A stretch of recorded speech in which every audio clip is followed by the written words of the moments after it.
প্রশ্ন এরকম ধরো বলা হচ্ছে যে 6 কেজি চালের 6% সমান হচ্ছে কত। এই প্রশ্নটা আমরা সলভ করব। তাহলে আমরা লিখি যে 6 কেজি চালের, আচ্ছা চালের মানে এখানে কি আছে, এর আছে, এর মানে কি গুণ, তার মানে হচ্ছে 6 কেজি চালের মানে 6 গুণ 6%। আচ্ছা 6% মানে কি, 6% মানে 6-এর নিচে 100, পার্সেন্টেজ মানেই হচ্ছে তার হর কত হবে, 100 হবে। আচ্ছা এত, এটা কি একক দেওয়া আছে, কেজি, তাহলে 6 কেজি চালের 6% এর অর্থ হচ্ছে 6 গুণ 6 / পার্সেন্টেজের জন্য নিচে 100, এত কেজি। আমরা এখন কাটাকাটি করে দেখি। আচ্ছা 3 দিয়ে 2 দিয়ে আমরা কাটি, 2 দিয়ে 6কে কাটলে 3, আর 2 দিয়ে 100কে কাটলে 50। আবার আমরা 2 দিয়ে কাটাকাটি করতে পারতেছি, যেমন 2 দিয়ে যদি আমরা 6কে কাটি তাহলে কত হবে, 3 হবে, আর 2 দিয়ে যদি আমরা 50কে কাটি তাহলে কত হবে, 25 হবে। তাহলে উপরে কি থাকলো, উপরে 3 গুণ 3 থাকলো, 3 গুণ 3 মানে কি 9, আর নিচে কত থাকলো 25, তাহলে 9/25 কেজি। ওকে, আচ্ছা এবার আমরা 2 নম্বর সমস্যা সমাধান করব। আচ্ছা এবার আমাদের প্রশ্নটা হচ্ছে, দেখো এবার আমাদের 2 নম্বর প্রশ্নটা হচ্ছে 1/2%কে দশমিকে প্রকাশ করো। 1/2%কে দশমিকে প্রকাশ করো। আচ্ছা আমরা শুরু করি তাহলে। দেখো আচ্ছা 1/2%, আচ্ছা হাফ আমরা লিখলাম, হাফ লিখলাম।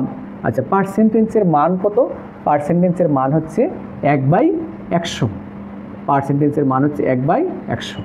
ওকে, আচ্ছা অথবা এইটাকে আমরা এটাও লিখতে পারতাম, অথবা এটাও লিখতে পারতাম যে হাফ আর পার্সেন্টেজ থাকলে তার হর কত হয়, 100। আচ্ছা এখানে হর অলরেডি কত আছে, 2, তার মানে ওই 100টা 2-এর সঙ্গে গুণ হবে। একই কথাই কিন্তু আমরা পার্সেন্টেজকে আমরা এভাবেও লিখতে পারি, 1/100ও লিখতে পারি, অথবা যদি ওই সংখ্যাটা ভগ্নাংশ হয় তাহলে ওই 100 আমরা সঙ্গে সঙ্গে হরের সঙ্গেও গুণ করে দিতে পারি। দুইভাবেই লেখা যায়।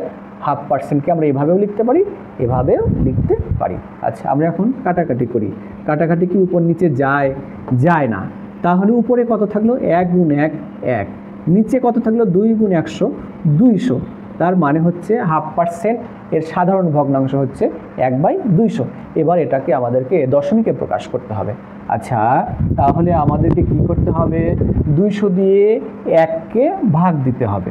তাহলে 200 দিয়ে 1কে ভাগ দিই, 200 দিয়ে 1কে ভাগ করা যায়, যায় না, এই জন্য আমরা দশমিক দিয়ে একটা শূন্য নিলাম। এবার 200 দিয়ে 10কে কি ভাগ করা যায়, তাও যায় না। এবার তো আর দশমিক নেওয়া যাবে না, তাহলে এবার একটা কি নেব, শূন্য নেব। শূন্য নিয়ে এখানে একটা শূন্য নিলাম, ঠিক আছে। এবার 200 দিয়ে কি 100কে ভাগ করা যায়, তবুও যায় না। তাহলে আমরা আরও একটা এখানে শূন্য নিয়ে এখানে আরেকটা শূন্য নেব। এবার 200 দিয়ে 1000কে ভাগ করা যায়, হ্যাঁ অবশ্যই যায়। কতবার যায়, 5 বার যায়। তাহলে 5 5 0 0 5 0 0 5 গুণে 10, অর্থাৎ আমাদের 1/2% এর দশমিক ভগ্নাংশ আসতেছে 0.005। আশা করি তোমরা বুঝতে পারছো। আচ্ছা এরপরে আমরা 3 নম্বর সমস্যাটা সলভ করব। আচ্ছা 3 নম্বর সমস্যাটা কি, দেখো বলা হচ্ছে 8 এর 1 সমস্ত 1/2% সমান কত, এইটা আমরা বের করব। ঠিক আছে, তাহলে দেখো তো এখানে এর মানে কি, এর মানে তো গুণ। তাহলে 8 গুণ, এটা কি ধরনের ভগ্নাংশ, মিশ্র ভগ্নাংশ। মিশ্র ভগ্নাংশকে অবশ্যই অপরকৃত ভগ্নাংশে প্রকাশ করতে হবে। তাহলে 2 1কে 2, 2-এর সাথে 1 যোগ করলে 3/2, আর পার্সেন্টেজের পরিবর্তে আমরা কত বসাই, 1/100, অথবা এই 2-এর সঙ্গে আমরা 100 লিখতে পারি। ঠিক আছে, তাহলে পার্সেন্টেজের পরিবর্তে আমরা 1/100 বসিয়ে দিলাম। আমি আবার রিপিট করছি, দেখো এই 8 8, এর মানে কি গুণ। তাহলে এই মিশ্র ভগ্নাংশকে অপ্রকৃত ভগ্নাংশ করলাম, আর পার্সেন্টেজের পরিবর্তে কত বসিয়ে দিলাম, 1/100। এবার একটু কাটাকাটি করে দেখি কত দিয়ে কাটাকাটি যায়। 2 দিয়ে যদি আমরা 8কে কাটি, 4 দুগুণে 8, 4 দিয়ে যদি আমরা 100কে কাটি, 4 25-এ 100। এবার উপরে কত থাকলো, উপরে থাকলো 3 গুণ 1, তার মানে 3, আর নিচে কত থাকলো 25, তার মানে হচ্ছে 8 এর 1/2% সমান হচ্ছে 3/25। ওকে, এবার আমরা 4 নম্বর সমস্যাটা সলভ করব। দেখো 4 নম্বর সমস্যাটা আমাদের কি বলা হচ্ছে, 250% এর 0.5% সমান কত? 250% এর 0.5% সমান কত? আচ্ছা, তাহলে আমরা শুরু করি। 250, আর এই যে পার্সেন্টেজের পরিবর্তে কত বসিয়ে দেব? 1/100। ওকে, এর মানেও কিন্তু গুণ, তারপরে হাফ লিখলাম। এই হাফ, এই পার্সেন্টেজের পরিবর্তে আবার কত? আবার হলো 1/100। দেখো এখন আমরা কাটাকাটি করি। তাহলে এই শূন্য কেটে দিলাম, 5 দিয়ে কাটি, 5 দিয়ে 10কে কাটলে 5 দুগুণে 10, 5 দিয়ে যদি আমরা 25কে কাটি, 5 5-এ 25। আচ্ছা, এবার দেখো তো 5 দিয়ে আমরা এই 100কে যদি কাটি, তাহলে 5 20-এ 100। আর কি উপরে কিছু থাকলো? উপরে থাকলে 1 গুণ 1 গুণ 1, 1 গুণ 1 গুণ 1 মানে 1। আর নিচে কত থাকলো? 2 গুণ 2 গুণ 20, কত হয়? 2 দুগুণে 4, আর 4 দিয়ে 20কে গুণ করলে 4 20-এ 80।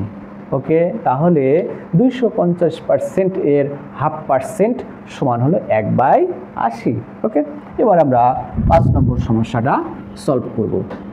দেখো 5 নম্বর সমস্যাটা আমাদের হচ্ছে, বলা হচ্ছে 120 টাকার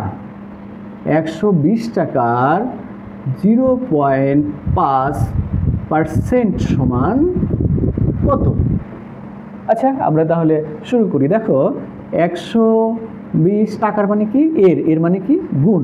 ওকে, আচ্ছা, আর দশমিক তুলে দেই, তাহলে উপরে কত হবে? 5, আর দশমিকের জন্য কি? একটা 1, আর ডান পাশে একটা অঙ্ক আছে, এই জন্য একটা 0। তাহলে 0.5 মানে হচ্ছে 5/10, দশমিক তুলে দিলাম আমরা। আচ্ছা, এরপরে দেখো তো এই যে পার্সেন্টেজের মানটা কত? আমরা জানি পার্সেন্টেজের মানটা হচ্ছে 1/100। এখানে কি একক দেওয়া আছে? টাকা, তাহলে শেষে আমাদের অবশ্যই এককটা লিখতে হবে।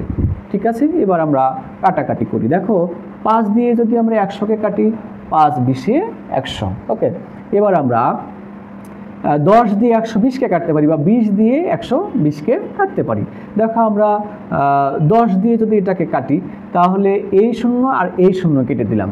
ঠিক আছে, আচ্ছা, এখানে তাহলে থাকলো কি? 12, এখানে কত থাকলো? 20। এবার কত দিয়ে কাটা যায়? অবশ্যই 4 দিয়ে কাটাকাটি করা যায়। 4 দিয়ে 12কে কাটলে 3 4-এ 12, আর 4 দিয়ে 20কে কাটলে 4 5-এ 20, অর্থাৎ এখানে থাকলো 3/5 টাকা। আচ্ছা, 3/5 টাকা মানে কি? এটা আমরা এভাবেও রাখতে পারি, বা দশমিকেও নিয়ে আসতে পারি। আচ্ছা, 3/5 মানে হলো 5 দিয়ে 3কে ভাগ দাও। 5 দিয়ে 3কে ভাগ যায় না, তাহলে দশমিক দিয়ে আমরা একটা 0 নিলাম। এবার 5 দিয়ে 30কে ভাগ দিলে 5 6 30 টাকা, অর্থাৎ এটাকে আমরা 0.6 টাকাও লিখতে পারি। আশা করি তোমরা এটা বুঝতে পারছো। এরপরে দেখো 6 নম্বর সমস্যা আমাদের। 6 নম্বর সমস্যাটা হচ্ছে, এখানে একটু খেয়াল করো, বলা হচ্ছে 1 এর 50%। 6 নম্বর সমস্যাটা 1 এর 50% এবং 2 এর 25% এর সমষ্টি কত? বলা হচ্ছে এই দুটার সমষ্টি কত? আচ্ছা, আমরা এটা বের করি যে 1 এর, আচ্ছা, এর মানে কি? এর মানে তো গুণ। আর 50% মানে কি? 50 তো 50, আর পার্সেন্টেজের পরিবর্তে আমরা কত লিখতে পারি? 1/100। এই পার্টটা গেল। এবার এই পার্টটা আমরা একটু সলভ করি সেমভাবে। দেখো তাহলে 2 লিখলাম, এর মানে গুণ। 25 লিখলাম, আর 25-এর সঙ্গে পার্সেন্টেজ ছিল, পার্সেন্টেজের মান কত? 1/100। আচ্ছা, এই দুটার কি বের করতে হবে? আমাদের সমষ্টি। তার মানে এখানে আমরা যোগ চিহ্ন দিয়ে দিলাম, যেহেতু আমাদের সমষ্টি বের করতে বলছে, তাহলে আমরা এখানে প্লাস চিহ্ন দিয়ে দিলাম। ওকে, এবার কাটাকাটি করি। 50 দিয়ে যদি আমরা 100কে কাটি, 50 দুগুণে 100। এবার 25 দিয়ে যদি আমরা 100কে কাটি 4 25-এ 100, আবার 2 দিয়ে যদি আমরা 4কে কাটি 2 2 4, তাহলে এই পাশে আমাদের কি থাকলো, এই পাশে উপরে থাকলে হচ্ছে 1 গুণ 1, তার মানে হচ্ছে 1, আর নিচে কত থাকলো 2 যোগ, আচ্ছা প্লাস চিহ্নের এই পাশে আমাদের কি থাকলো, উপরে কত থাকলো, উপরে আমাদের 1 থাকলো, ঠিক আছে, আর নিচে কত থাকলো, সর্বশেষ 2 থাকলো, অর্থাৎ হাফ যোগ হাফ কত হয় 1, অর্থাৎ 1-এর 50% এবং 2-এর 25% এর সমষ্টি কত 1।